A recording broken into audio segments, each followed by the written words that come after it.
Pagi,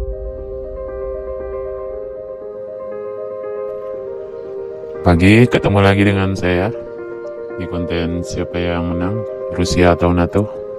Jangan lupa subscribe, like, dan komen.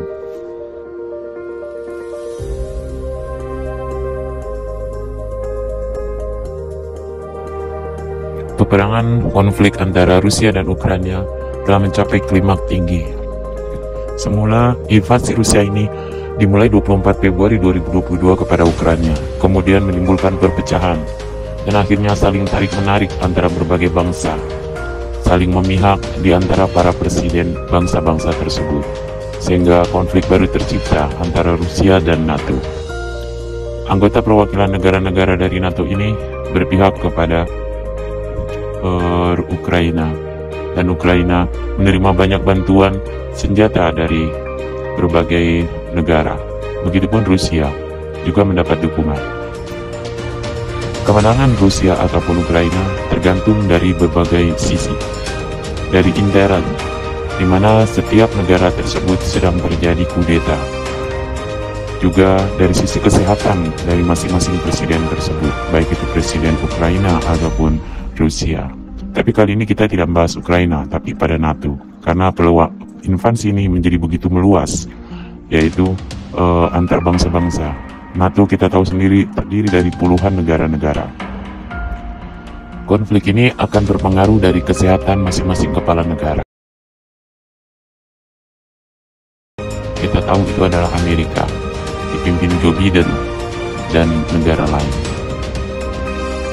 Kita tidak boleh melupakan faktor kesehatan dari kepala negara yang berperang ini. Masing-masing kubu mempunyai senjata terkuat. Rusia, meskipun masing-masing mempunyai persenjataan saling kuat, saling canggih, dan kita tidak boleh mengabaikan bahwa Ukraina terdiri dari ratusan dukungan dari negara-negara NATO, sementara Rusia hanya beberapa negara saja.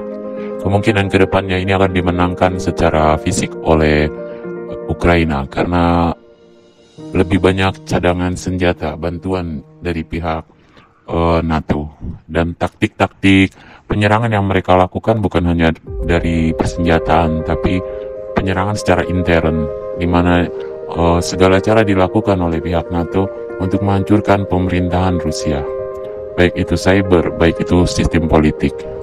Penyerangan banyak dilakukan oleh mereka maupun ekstern, dan kedepannya ini seperti kita ketahui bahwa Rusia diramalkan memenangkan peperangan ini antara NATO maupun Ukraina.